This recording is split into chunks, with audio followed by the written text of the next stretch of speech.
하나님께서 오늘 우리에게 주시는 말씀은 누가복음 17장 11절에서 19절 말씀입니다. 누가복음 17장 11절에서 19절 말씀을 제가 봉독하겠습니다. 예수께서 예루살렘으로 가실 때 사마리아와 갈릴리 사이로 지나가시다가 한 마을에 들어가시니 나병 환자 10명이 예수를 만나 멀리 서서 소리를 높여 이르되 예수 선생님이여 우리를 불쌍히 여기소서 하거늘 보시고 이르시되 가서 제사장들에게 너희 몸을 보이라 하셨더니 그들이 가다가 깨끗함을 받은지라. 그 중에 한 사람이 자기가 나은 것을 보고 큰 소리로 하나님께 영광을 돌리며 돌아와 예수의 발 아래 엎드려 감사하니 그는 사마리아 사람이라. 예수께서 대답하여 이르시되 10사람이 다 깨끗함을 받지 아니하였느냐? 그 9은 어디 있느냐? 이 이방인 외에는 하나님께 영광을 돌리러 돌아온 자가 없느냐 하시고 그에게 이르시되 일어나 가라. 내 믿음이 너를 구원하였느니라 하시더라. 아멘. 오늘은 셋째 주일이라 마하나임 남성 중창단의 찬양이 있겠습니다.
오늘 성경 말씀을 살펴보기 전에 좀 사족 같은 말씀을 좀 덧붙일까 합니다. 우리나라 사람들은 그 남들이 자기를 부르는 호칭에 대해서 아주 민감합니다. 그래서 그 어떤 직종이나 사람에 대해서 약간 비하하는 느낌이 들을 땐 자꾸 바꾸는데, 예를 들면은 옛날에 식모라고 부르던 사람들이 한때는 가정부라고, 요즘에는 가사도우미 이름을 많이 바꿉니다. 그 청소부도 요즘에는 환경미화원, 그 간호사도 옛날 간호원 그러다 요즘에 간호사로 자꾸 바꾸는데, 오늘 등장하는 이 나병도 옛날엔 문둥병이라고 불렀습니다. 근데 문둥병이라고 부르다가 그것이 듣기 싫다. 그래가지고 이제 나병이라고 한동안 6, 70년대에 그렇게 했는데 2000년 넘어서면서부터 한센병이라고 또 이름을 바꿨습니다. 한센병이라고 들어보셨죠? 발음하기는 좀 어렵습니다만은 어쨌건 그래서 왜 이 얘기를 하면은 혹시라도 이 설교를 듣는 우리나라는 한센병 환자는 없습니다만은 옛날에 한센병을 앓았던 분들이 기분 나빠하실까봐 제가 단서를 붙이는데 오늘은 우리 성경에 나병이라고 돼 있어서 그냥 나병 환자라고 나병이라고 이렇게 할까 해서 단서를 붙였습니다. 우리나라만 이렇게 이름을 자꾸 바꾸지 미국에서는 레프로시, 레프라 하고 뭐 수백 년간 바뀌지 않았고 중국에서도 그냥 그 한센병을 마펑빙 그럽니다. 그냥 그래서 바꾸지 않는데 오늘은 그냥 나 환자라고 부르는 것을 이해하시라 이 말씀 붙였습니다. 오늘 말씀은 예수님께서 제자들을 가르치시면서 예루살렘을 향해 가시던 상황에 일어났던 한 가지 사건을 말하고 있습니다. 누가복음 16장과 17장에서 예수님께서 제자들을 가르치시면서 너희가 겨자씨만한 믿음이라도 있으면 무슨 일인지 할 수 있다 그러셨고 또 특히 하나님의 종으로서 이 세상에 살아가면서 주를 위해 일하고서 대접받기를 바라지 말라 뭐 이러면서 이제 그 예루살렘을 향해 가고 계셨습니다. 이제 예수님께서 예루살렘에 가시면 어떻게 하실 것이죠? 십자가에 달려 죽으실 겁니다. 그 길을 가는데 사마리아와 갈릴리 사이로 지나가셨다고 합니다. 갈릴리가 남쪽이고 사마리아가 북쪽인데 어느 쪽을 먼저 가셨는지 뭐 확실치는 않습니다만 가는데 나병 환자 10명이 예수님을 보고 멀리 서서 소리 높여 이르면서 예수 선생님이여 우리를 불쌍히 여기셔서 말했습니다. 그 나병에 대해서 좀 잠깐 설명을 드릴까 합니다. 잘 모르시죠? 무슨 병인지? 이름만 들어봤지. 우리가 이 세상에 사람들에게 병을 일으키는 균이 참 여러 가지가 있습니다. 세균이라는 것도 있고, 또, 바이러스도 있고, 리케치아도 있고, 또, 원충 생물, 뭐 기생충도 있고, 뭐 여러 가지가 있는데, 세상에 제일 많은 것이 세균입니다. 옛날에는 세균이 참 많은 병을 일으켰죠.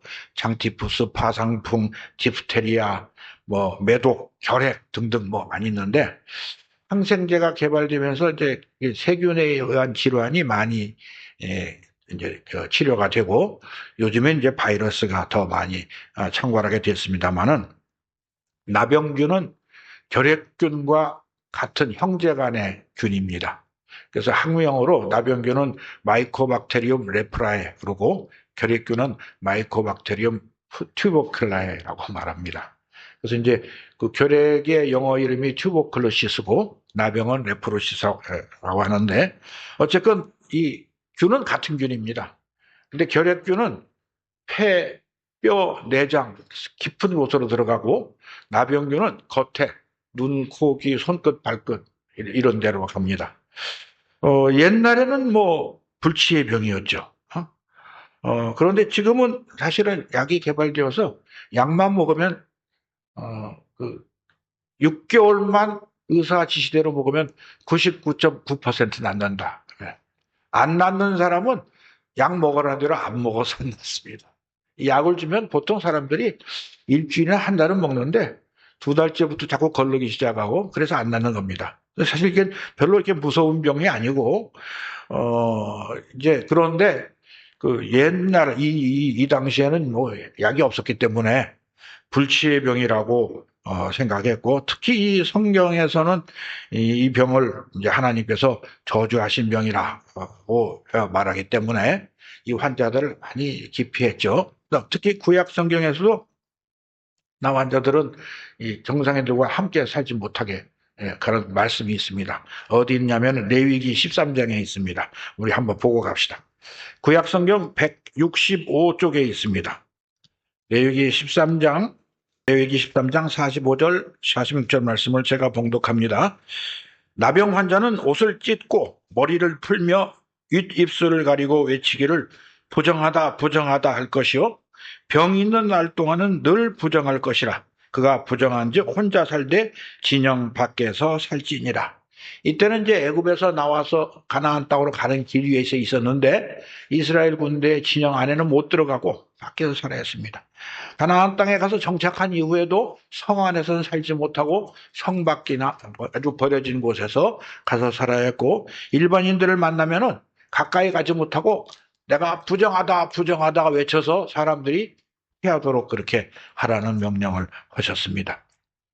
그래서 이 나병 환자들이 그 예수님한테 가까이 가지 못하고 멀리서 예수 선생님이여 우리를 불쌍히 여겨주소서 하고 좀 외치고 있었습니다. 이 나병은 전염병인데 전염력이 아주 약합니다. 의학자들은 하루 3끼 먹는 사람은 이 병에 안 걸린다. 그러니까 가난한 나라의 병입니다. 우리나라는 나병 환자가 거의 없는데 제가 찾아봤더니 지난 10년 동안에 우리나라에서 10명 발병했다고 합니다. 근데 대부분이 외국인 근로자들이 일하러 왔다가 걸린 것이고 한국 사람은 1명 있었다고 합니다. 거의 퇴치된 병으로 보이고 미국에서는 1년에 한 200~300명 걸린답니다.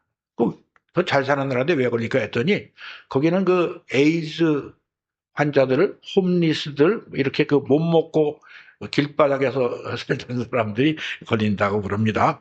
근데 그래도 잘 먹으면 낫는 경우가 있었던 것 같습니다. 구약 성경에 이 자연 치유되는 사람에 대해서 어떻게 하라는 그 말씀이 레위기 14장에 나오는데 레위기 14장도 한번 볼까요? 상당히 복잡합니다, 이게. 레위기 14장 2절부터 제가 좀 읽어보겠습니다.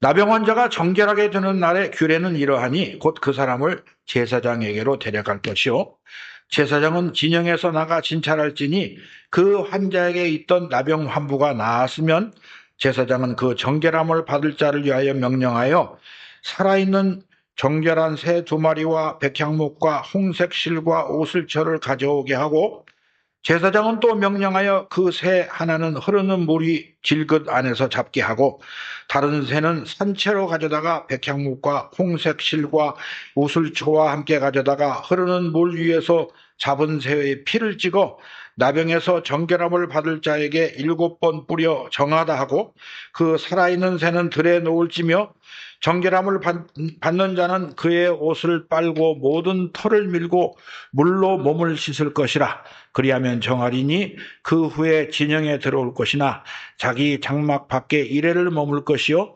7째 날에 그는 모든 털을 밀되 머리털과 수염과 눈썹을 다 밀고 그의 옷을 빨고 몸을 물에 씻을 것이라. 그리하면 정하리라. 그리고 이제 20절까지 계속해서 이 정결케 하는 예식에 관한 명령이 나옵니다. 이때는 정말 이 치료되기 어려운 병이었을 뿐만 아니라 사람이 이런 병을 고칠 수는 없다고 다 믿던 시절입니다. 그러나 예수님은 나병을 고치시는데 아무 문제가 없는 분입니다. 왜 그러시죠? 예수님은 하나님의 아들이시고 하나님이시고 천지를 창조하신 하나님의 말씀이 육신을 입고 이 세상에 오신 분이기 때문에 생명을 지으신 분이 이런 병에서 낫게 못 하시겠습니까? 아주 간단히 고칠 수 있는 분이었습니다. 그래서 이 본문 말고도 예수님께서 나 환자를 고치신 사건이 이 마태복음 8장에도 나옵니다. 우리 거기도 한번 보고 갑시다. 마태복음 신약성경 맨 앞에 있죠. 마태복음 8장 1절부터 4절까지의 이런 말씀이 있습니다. 마태복음 8장 1절부터 4절까지 제가 봉독합니다. 예수께서 산에서 내려오시니 수많은 무리가 따르니라. 한 나병 환자가 나와 절하며 이르되 주여 원하시면 저를 깨끗하게 하실 수 있나이다 하거늘 예수께서 손을 내밀어 그에게 대시며 이르시되 내가 원하노니 깨끗함을 받으라 하시니 즉시 그의 나병이 깨끗하여진지라. 예수께서 이르시되 삼가 아무에게도 이르지 말고 다만 가서 제사장에게 내 몸을 보이고 모세가 명한 예물을 드려 그들에게 입증하라 하시니라. 그래서 예수님께서 이렇게 쉽게 고치신 것을 알 수 있습니다. 여러분, 우리나라에도 나병 환자가 되게 많았던 거 아십니까? 50년대, 60년대는 되게 많아서 저도 길에서 보고 집에 구경하러 오신 분들도 옛날에 많이 봤습니다. 우리나라 선교 역사상 아주 중요한 그 여수 애양원이라는 병원이 있는데 혹시 들어보셨습니까? 별로 안 들어보셨죠? 이건 아주 나환자를 전문으로 치료하던 병원인데 그곳의 역사를 잠깐 소개해 드릴까 합니다. 우리나라의 해외 선교가 시작된 것은 1885년에 언더우드 목사와 벤셀러 목사가 우리나라에 처음 인천항에 도착하면서 시작된 것으로 알고 있는데 사실은 그보다 한 해 전에 알렌이라는 미국인 의사가 우리나라에 와서 미국 공사관의 촉탁 의사로 일을 했습니다. 1894년 12월에 우리나라에서 우정국을 처음으로 개설을 했는데 그때 갑신정변이 일어났죠. 갑신정변이 일어나서 그때 민황후의 사촌인 민영익이라는 사람이 그 반란군의 김옥균들에게 칼에 맞아가지고 거의 죽게 되었습니다. 이제 우리나라에 있던 의사들은 한의사밖에 없는데 이 칼에 맞은 상처는 뭐 치료를 못했나 봅니다. 근데 이제 이 알레이라는 의사가 그거를 다 이제 뭐 수술을 해가지고 살려내서 그때부터 서양 의학에 대한 우리나라 사람들의 호감이 생겨서 우리나라 최초의 병원이 그 알렌이라는 사람이 고종 황제의 명령을 받아가지고 세워진 제중원이라는 병원이 있었는데 그 이후로도 많은 의료 선교사들이 우리나라에 들어왔습니다. 그래서 1897년에 그 호남 지방 전라도 전주에 인골대라는 여자 의사가 와가지고 여자들을 위한 진료소를 세웠는데 그것이 지금 전주 예수병원의 시작입니다. 그리고 이제 그때는 여자 의사밖에 없었는데 1904년에 포사이드라는 미국인 의사가 한국에 와서 목포에서부터 진료를 하면서 이 호남 지방 일대 의료 선교를 했는데 1909년에 이 포사이드 의사가 광주에 사는 오웬이라는 동료 선교사가 열병에 걸려 죽게 생겼다 말을 듣고 목포에서 배를 타고 영산포에서 내려서 영산포에서 말을 빌려 타고 광주로 가는 길에 쓰러져 있는 여인을 한 사람 보았다고 합니다. 그래서 가까이 가서 보니까 이 냄새가 아주 고약한 살 썩은 냄새가 나고 가보니까 눈썹도 없고 얼굴도 찌그러지고 귀도 없는 그런 나환자였어요. 이 포사이드 선교사가 그 환자를 자기 말에 태우고 자기는 이제 말굽비를 잡고 마부가 있었는데 그러니까 걸어서 광주까지 가서 그분을 광주 시내는 데리고 못 들어가니까 광주 외곽에 있는 그 옹기까마에다가 놓고 선교사를 보러 갔더니 그 오웬이라는 선교사는 이미 돌아가셨더랍니다. 그래서 이제 나와가지고 이 나환자를 그 옹기까마에 놓고 치료를 했는데 치료가 소용없이 이제 2주 만에 이 환자도 돌아가셨어요. 근데 그 치료하는 모습을 본 마부가 그것을 보고 예수를 믿었다고 합니다. 그때부터 이제 그 당시 호남 지방에도 유달리 나환자가 많았던 모양입니다. 근데 경상도는 더 많았죠. 옛날에 경상도 사람 뭐라고 불렀어요? 경상도 문디 불렀습니다. 하여간 남부 지방에 더운 지방에 많이 있습니다. 그래서 이제 그때 계기로 광주에 나병원이라는 병원이 세워졌는데 워낙 환자들이 많이 밀려오니까 광주 사람들이 막 화를 냈습니다. 그래서 그 환자들을 데리고 전라남도 여천군 율촌면 신풍리라는 바닷가로 갔습니다. 지금 그곳에 애양원이라는 병원이 있습니다. 근데 거기 옮겨가서 이제 거기서 환자들을 치료하기 시작했는데 한참 많을 때는 1000명도 넘었다고 그럽니다. 엄청 많은 환자들이 있었는데 우리가 잘 아는 그 손양원 목사님이라는 분이 여기서 목회를 하셨죠. 그래서 손양원 목사님의 그 아드님 둘이 여순반란 사건 때 공산당군에게 죽임을 당했는데 그 아들을 죽인 그 공산당을 손 목사님이 양자로 삼아서 그분도 목사가 되었다. 뭐는 그런 이야기가 사랑의 원자탄이라는 소설로 나온 걸 보셨을 것입니다. 못 보신 분들은 한번 구해서 읽어보시기 바랍니다. 그리고 손 목사님은 그 신사참배를 반대하다가 일제시대에 감옥에 갔는데 해방돼서 감옥에서 나오면서 하나님, 저는 주를 위해 죽을 수도 없습니까? 그러고 울었다는데 6.25 사변 때 공산군에게 또 순교하셔서 이 삼부자가 순교한 우리나라에서 보기 드문 그런 되었습니다. 이 이야기를 왜 이렇게 장황하게 하냐? 제가 그 예수예양원에 80년대 초에 가봤더니 그 문 앞에 본문 말씀이 써 있어요. 그 누가복음 17장 나오는 10사람이 다 깨끗함을 받지 아니하였느냐? 그 9은 어디 있느냐? 이 말씀이 써 있더라고요. 그래서 제가 참 이런 병에서 깨끗함을 받고 나서도 감사할 줄 아는 사람이 참 적구나. 그런 생각을 했었는데 제가 중국에 가서 실제로 그걸 경험해 봤습니다. 여러분 아시지만 제가 1991년에 중국 가서 이제 환자들을 좀 치료하다가 97년에 북한에 갔다가 99년에 이제 나와가지고 우리 한국에서 이제 신학 공부 마치고 목사 안수 받고 몇 년 있었습니다. 제가 한 2001년쯤 되었을 때 새벽에 일어나서 하나님께 기도를 했습니다. 하나님 아버지, 요즘 제가 사는 게 너무 편하고 좋은데 그때 이제 병원에 일을 하면서 또 작은 교회를 섬기고 바쁘지만 참 보람 있게 살았습니다. 근데 뭐 경제적으로도 여유가 생겼고 일도 별로 힘 안 들고 그래서 하나님 아버지, 제가 이렇게 한 10년만 더 살아도 될까요? 기도를 했습니다. 근데 마음속에 그럴 리가 있냐 그런 생각이 들었어요. 그래서 하나님, 제가 뭔가 해야 되는데 어떻게 뭘 하기를 원하십니까? 기도하는데 그날 아침에 병원에 출근해서 컴퓨터를 켰더니 그 중국에 있을 때 가깝게 지내던 선교사 한 분이 사진 2장을 보냈어요. 그분이 이제 연길에 있다가 운남성 본명에 가서 사역을 하는데 나 환자 사진을 찍어서 보냈어요.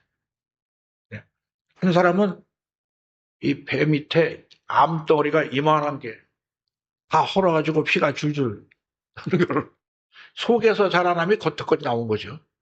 그걸 또 한 사람은 다리를 찍었는데 다리 뼈가 드러나는데 뼈가 시커멓습니다. 원래 뼈는 하얀색입니다. 시커멓고 다 썩었다는 얘기입니다. 그러면서 이런 사람은 어떻게 하면 좋습니까? 그 질문을 한 거예요. 제가 그걸 보고 그랬어요. 암 환자는 못 고치니까 그냥 아프면 진통제나 드리고 그 다리는 절단해야겠는데 그 근처 병원 가서 수술해달라고 그러시오. 얼마 있다 답장이 왔어요. 병원에 데리고 갔는데 나 환자라고 수술을 안 해준답니다. 그러면서 저는 못하니까 박사님이 와서 좀 해결해 주세요. 그래요. 제가 가서 봤어요.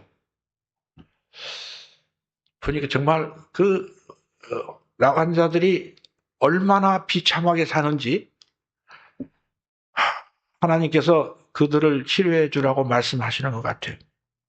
제가 그 나환자촌에서 그걸 보면서 정말 그 일 하기 싫었습니다. 왜냐하면 연변에 병원을 세울 때 얼마나 고생을 했든지 제가 병원 개원식 한 날 하나님께 그렇게 기도했습니다. 하나님 아버지, 병원을 세워주셔서 참 감사한데 2번 다시 이런 일을 시키지 말아 주십시오.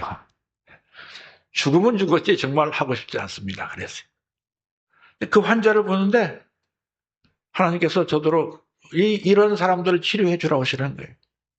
제가 거기 서서 기도했습니다. 하나님 아버지, 2번 다시 이런 일 시키지 말아달라고 제가 부탁드렸잖아요. 하나님께서 제 귀에다 대고 그러시더라고요. 내가 네 말 들어야 되냐? 네가 내 말 들어야 되냐? 우리가 어떻게 해야 됩니까? 하나님이 명령하시면은 싫어요 하고 거절해도 됩니까? 그래서 하나님이 명령하시면 해야죠. 아무리 싫어도. 그래서 이제 가서 다시 병원을 사임하고 중국에 갔는데, 어쨌건 뭐, 그런 일들을 통해서 이 환자들을 치료할 기회를 주셔서 지금 생각하면 참 감사한 일입니다. 다시 성경으로 돌아봅시다. 예수님께서 이 환자를 치료하고 제사장들에게 가서 너희가 나았다고 제사장이 증명을 받고 이제 정상인으로 돌아가라고 했어요. 근데 이제 그들이 돌아가는 길에 병이 다 나은 걸 깨달았을 것입니다. 현대의학도 나병을 치료할 수 있는데 이 나병 때문에 코 떨어지고 귀 떨어진 거는 회복을 못 합니다. 그런데 예수님이 고치셨으면 어땠을까요? 싹 나았을 것 같아요. 없던 눈썹도 생기고 떨어진 귀도 생기고 구부러진 손가락도 다 펴지지 않았을까? 제 상상입니다만 당연히 그랬겠죠. 얼마나 기뻤겠습니까? 그런데 9명은 어떻게 했어요? 이야 신난다. 그리고 제사장에 갔다가 집으로 돌아갔을 것입니다. 그들은 그렇게 나은 것을 당연하게 생각했던 것 같아요. 나는 이런 고침을 받을 자격이 있어. 근데 딱 한 사람이 주님에게 돌아왔습니다. 15절, 16절 다시 보겠습니다. 그 중에 한 사람이 자기가 나온 것을 보고 큰 소리로 하나님께 영광을 돌리며 돌아와 예수의 발 아래 엎드려 감사하니 그는 사마리아인이라. 여러분, 사마리아인이 어떤 사람인 줄 아십니까? 구약 성경에 사마리아인이라는 단어를 보신 적 있는 분? 구역에는 없습니다. 신약에만 나오는데 사마리아인이 왜 생겼냐? 이스라엘 왕국이 솔로몬 다음에 북이스라엘과 남유다 왕국으로 갈라졌죠. 근데 북이스라엘 왕국이 너무 하나님을 거역하고 죄를 짓다가 먼저 멸망했어요. 신학자들이 주전 722년경에 아수르의 침략으로 멸망했다고 합니다. 아수르 왕이 그 이스라엘에 살던 이스라엘 민족들을 대부분을 잡아가고 아주 천하고 가난한 사람만 몇 명 남겨놓고 그리고 이방인들을 이주를 시켰습니다. 그 이야기가 열왕기하 17장에 나오는데 제가 막 찾아보진 않겠습니다. 여러 민족들을 데려다가 거기다가 이제 이주를 시켰는데 자연히 그 땅에 남아있던 이스라엘 사람들과 혼혈이 되겠죠. 이 사람들이 처음 와가지고 하나님을 섬기지 않으니까 하나님께서 그들을 죽이셨어요. 그래서 아수르 왕이 왜 이런 재앙이 오느냐 물어보니까 그 이스라엘의 하나님 여호와가 진노하셔서 그렇습니다. 그러니까 잡아온 제사 중에서 몇 명을 보내가지고 여호와 하나님을 섬기게 하면은 이 재앙이 물러갈 겁니다. 그래서 이제 제사장들이 돌아와가지고 하나님 섬기는 법을 가르쳤는데 다른 민족들은 여전히 자기들의 신을 갖고 와서 우상을 만들고 거기서 이제 뭐 자기들 나름대로의 신을 섬기고 어떤 사람은 여호와를 섬기고 어떤 사람은 바벨론의 신을 섬기고 어떤 사람들은 뭐 다 여러 자기 신들을 섬기니까 그 사마리아 살던 사람들이 혈통적으로도 혼혈이 됐고 신앙도 혼합돼 가지고 무엇을 섬기는지 알지 못하는 사람이 됐습니다. 그래서 이 유대 사람들은 사마리아인들을 잡종이라고 그러면서 아주 상종도 하지 않았다. 그럼 뭐 신약성에 그런 말 나오지 않습니까? 네. 그런데 예수님께서 병을 고쳐주시니까 사마리아 사람 하나만 하나님께 영광을 돌렸다 합니다. 그래서 예수님께서 17절에 말씀하시죠. 10사람이 다 깨끗함을 받지 아니하였느냐? 그 9은 어디 있느냐? 서운하셨던 것 같아요. 그렇죠? 괘씸하기도 하고. 저도 사실 그런 경험이 있습니다. 제가 이제 2010년부터 중국 섬서성이라는 아주 산골짜기에 있는 나환자 병원에서 그분들과 같이 살기 시작했는데 이제 중국 정부가 세운 병원을 우리에게 위탁 경영하기로 이제 사인을 했어요. 근데 중국 지원장이 저보고 물어보더라고요. 이전에 나 환자들하고 살아본 적이 있냐? 그래서 나도 처음이다. 그랬더니 아무리 잘해줘도 절대 고맙단 말 안 한다. 그러더라고요. 그래서 내가 속으로 공산당이 뭐 잘해줬다고 설마 그러랴고 지내보니까 정말 고맙단 말 안 하더라. 나는 당연히 받을 권리가 있어. 그렇게 생각하는 것 같아. 아주 힘써서 우리 집사람이 맛있는 음식을 해주면은 맛있게 해줘서 고맙다는 게 아니고 다음에는 더 많이 해줘. 그래서 치료를 해줘도 치료는 받으러 또 오지도 않아요. 안 아픈데 왜 자꾸 귀찮게 하냐고. 거의 그 나병에 걸리면 손발에 신경이 먼저 죽기 때문에 뜨거운 걸 잡아도 뜨거운지 모르고 한겨울에 맨발로 밖에 나가도 찬 줄을 몰라가지고 동상에 걸려서 썩는 사람이 많습니다. 살이 썩으면 고약한 냄새가 나는데 그걸 깨끗이 치료하면 낫거든요. 근데 낫지도 않는데 뭐하러 치료하고 오지도 않아요. 정말 말 안 듣습니다. 얼마나 말을 안 듣는지. 예수님도 섭섭하셔서 그 아홉은 어디 있느냐 그러셨는데 저는 얼마나 섭섭했겠습니까? 배기 싫어 죽는 줄 알았습니다. 그러나 우리 주님께서 그 감사한 사마리아 사람 하나는 구원하셨어요. 19절 보겠습니다. 일어나 가라. 내 믿음이 너를 구원하였느니라. 믿는 자만 구원받는다는 사실을 다시 한번 보여주는 것입니다. 여러분, 유대인들은 우리가 잘 알다시피 하나님께서 특별히 택하신 복받은 민족입니다. 전 세계에 수많은 종족들이 있지만 유대인처럼 하나님이 택하시고 그들의 기도를 들으시고 애굽에서 구원하여 내시고 가나안 땅에 인도하셔서 거기 정착하게 하시고 율법을 주셔서 하나님의 법도를 알고 지키도록 그래서 복의 근원이 되게 한 민족은 없었습니다. 그런데 이들이 감사하지 않았습니다. 사마리아 사람 한 사람, 유대인들이 천대하고 상종하지도 않던 이 사람 한 사람이 하나님께 영광을 누리고 감사해서 구원을 받았습니다. 9명은 육신의 나병은 나았는데 그 영혼은 구원받지 못하고 지옥에 빠진 것입니다. 우리나라가 이렇게 발전해서 나병 걸린 사람이 없어진 것이 참 감사합니다. 그러나 영혼의 나병이 걸린 사람들은 아직도 많이 있는 것 같습니다. 나 환자들이 바늘로 찔러도 안 아프고 뜨거운 걸 잡아도 뜨겁지 않아서 손과 발에 상처가 생기는 것처럼 우리의 영혼도 하나님의 말씀을 들으면 찔리고 아파야 되죠. 우리 히브리서 4장 말씀 한번 보겠습니다. 신약 성경 356페이지에 있습니다. 히브리서 4장 12절 13절에 이런 말씀이 있습니다.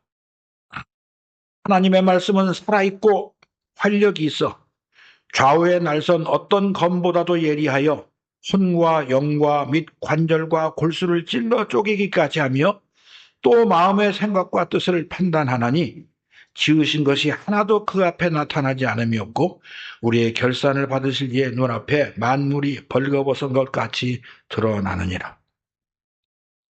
여러분, 하나님의 말씀에 순종하며 사십니까? 순종하려고 애써도 못하는 게 인생입니다. 그래서 하나님의 말씀을 들으면 마음이 찔리고 양심이 아파야 맞습니다. 근데 이 영혼에 나병이 걸리면 안 아파요. 양심에 가책이 없어요. 하나님의 말씀을 여러 수십 번 들었는데도 순종하지 않으면 점점 더 양심이 강팍해지고 나중에는 양심에 화인 맞는다고 그러죠. 불로 도장을 찍은 것처럼 해서 아주 신경이 죽어버립니다. 안 아픕니다. 죄 짓고도 뉘우치지도 않고 뭐 어때서. 요즘 세상에 맨 그런 사람들이죠. 그래서 예수님께서 애통하는 자는 복이 있다고 공연히 하신 말씀이 아닙니다. 여러분, 우리는 주님의 말씀을 들을 때마다 양심이 아파야 됩니다. 슬프고 애통하면서 하나님께 회개하고 그 말씀에 순종하도록 다시 노력해야 되는 것이죠. 유대인들에게만 하나님께서 복 주신 것이 아닙니다. 우리는 그보다 더 큰 복을 받았습니다. 우리는 이방인들과 똑같이 자기 육체 욕심을 따라 살고 하나님을 알지도 못하고 거역했던 죄인들이었는데 하나님께서 예수 그리스도를 보내주시고 그를 십자가에 못 박게 하심. 예수님이 우리를 대신하여 죽게 하심으로 그를 믿는 자마다 멸망치 않고 영생을 얻게 하셨습니다. 하나님의 유일하신 아들이 하나님의 근본 본체이시던 분이 이 세상에 오셔서 우리를 대신하여 십자가에 죽으셨습니다. 그 은혜를 감사하지 않고 당연한 것처럼 생각한다면 나 환자들과 무슨 차이가 있겠습니까? 우리는 감사해야 됩니다. 감사하지 않으면 하나님께서 진노하신다고 말했습니다. 우리 시편 50편 말씀 보겠습니다. 시편 50편은 구약성경 839쪽에 있습니다. 시편 50편 맨 마지막에 있는 22절, 23절 말씀 보겠습니다. 시편 50편 22절, 23절 말씀입니다. 하나님을 잊어버린 너희여 이제 이를 생각하라. 그렇지 아니하면 내가 너희를 찌질이니 건질 자 없으리라. 감사로 제사를 드리는 자가 나를 영화롭게 하나니 그의 행위를 옳게 하는 자에게 내가 하나님의 구원을 보이리라. 하나님께서 우리를 구원하신 것을 감사하며 예배를 드려야 됩니다. 날마다 하나님을 찬양하며 하나님께 영광을 돌리기 위해서 하나님께서 사람을 창조하셨다는 사실을 잊으시면 안 됩니다. 시편 136편 말씀 한 군데 더 보겠습니다. 시편 136편은 902쪽에 있습니다. 시편 136편은 전체가 하나님을 찬양하는 노래인데 기니까 제가 1절부터 5절까지의 말씀만 봉독하겠습니다. 여호와께 감사하라. 그는 선하시며 그 인자하심이 영원함이로다. 신들 중에 뛰어난 하나님께 감사하라. 그 인자하심이 영원함이로다. 주들 중에 뛰어난 주께 감사하라. 그 인자하심이 영원함이로다. 홀로 큰 기이한 일들을 행하시는 이에게 감사하라. 그 인자하심이 영원함이로다. 지혜로 하늘을 지으신 이에게 감사하라. 그 인자하심이 영원함이로다. 요즘 세계를 보면 어떻습니까? 난리와 난리의 소문이 그치지 않습니다. 전쟁으로 죽어가는 사람이 얼마나 많은지 모릅니다. 아프리카에서는 먹을 것이 없어서 굶어 죽는 사람들이 많다고 합니다. 우리가 의롭고 선해서 하나님께서 잘 먹고 잘 살게 해주셨습니까? 하나님의 은혜일 뿐입니다. 그래서 우리는 하나님께 감사하며 하나님을 기쁘시게 하기 위해서 애쓰고 예수 그리스도께서 가신 그 길을 따라가야 되는 것입니다. 우리 주님이 승천하셨다가 다시 오셔서 세상 만민들을 심판하신다고 했습니다. 심판하실 때 심판의 기준이 뭔지 아십니까? 아시겠죠? 마태복음 25장에 나오는데 마태복음 25장 31절부터 45절까지 이런 말씀이 있습니다. 길어서 다 읽진 않겠습니다만 한번 보시면서 제 말씀을 들으시기 바랍니다. 마태복음 25장 31절부터 마지막 끝까지 우리 주님께서 이런 말씀하십니다. 인자가 자기 영광으로 모든 천사와 함께 올 때에 자기 영광의 보좌에 앉으리니 모든 민족을 그 앞에 모으고 각각 구분하기를 목자가 양과 염소를 구분하는 것 같이 하여 양은 그 오른편에 염소는 왼편에 두리라. 그렇게 말씀하시면서 그 심판의 기준을 뭐라고 말씀하십니까? 내가 줄 때 너희가 먹을 것을 주었고 목마를 때 마실 것을 마시게 했고 나그네 되었을 때 영접했고 헐벗었을 때 옷을 입혔고 병들었을 때 돌보았고 옥에 갇혔을 때 와서 보았느니라. 그 사람들이 우리가 그런 일 한 적이 없는데요. 언제 했습니까? 그렇게 물으니까 예수님께서 말씀하시죠. 여기 있는 지극히 작은 자 하나에게 한 것이 곧 내게 한 것이니라 하셨어요. 왼편에 있는 자들에게 저주를 받을 자들아 나를 떠나 마귀와 그 사자들을 위하여 예비된 영영한 불에 들어가라. 내가 줄일 때 먹을 것을 주지 않았고 목마를 때 마시게 하지 않았고 계속 말씀하십니다. 이 사람들도 우리가 언제 안 했습니까? 물어보니까 주님이 뭐라고 말씀하셔요? 여기 있는 지극히 작은 자 하나에게 하지 아니한 것이 곧 내게 하지 아니한 것이니라 말씀하십니다. 의인들은 영생에, 악인들은 영벌에 들어갈 것입니다. 여러분, 우리가 지금 어떻게 사냐 하는 것이 얼마나 중요한지 아셔야 됩니다. 우리나라에 나환자가 없습니다만은 나환자들이 있을 때에는 정말 작고 가난하고 버림받은 사람들입니다. 다른 나라엔 아직도 많습니다. 얼마 전에 라오스에서 오신 선교사분이 라오스에 나환자가 너무 많다고 어떻게 그들을 도우는지 좀 가르쳐 달라고 와서 한명장 얘기한 적이 있었는데 나환자는 없어도 여전히 병들고 가난하고 소외된 우리들이 있을 것입니다. 우리는 그 사람들을 사랑해야 됩니다. 예수님이 우리를 사랑하셔서 십자가에 못 박혀 죽으신 것처럼 우리도 먼저 성도들끼리 사랑하고 그 사랑으로 이 땅에서 어려운 사람들을 도와야 됩니다. 세상이 너무 많이 변해서 가난한 사람들은 나라가 구제해야 된다고 사상이 변화가 되는데 나라가 할 일이 있고 교회가 할 일이 있습니다. 여러분, 우리가 더 열심히 사랑합시다. 그리고 이 땅에서 버림받은 사람들을 위해서 주님이 우리를 위하여 십자가에 몸버려 죽으신 것처럼 우리도 그들을 사랑하며 주님 다시 오시는 날 칭찬받는 주님의 제자가 되시기를 주의 이름으로 축원합니다. 기도하겠습니다. 하나님 아버지, 죽을 수밖에 없는 우리를 구원하신 예수 그리스도의 사랑을 받았으니 우리도 우리 이웃들을 그렇게 사랑하라고 명령하신 주님의 음성을 들려주셔서 감사합니다. 불치의 병을 치유받고도 감사할 줄 모르는 이 세상 가운데서 그래도 우리는 하나님께 감사하며 하나님께 영광을 돌리며 우리 주님이 주신 사명을 감당하는 동부중앙교회 성도들이 되도록 축복하여 주시옵소서. 예수님의 이름으로 기도하옵나이다. 아멘.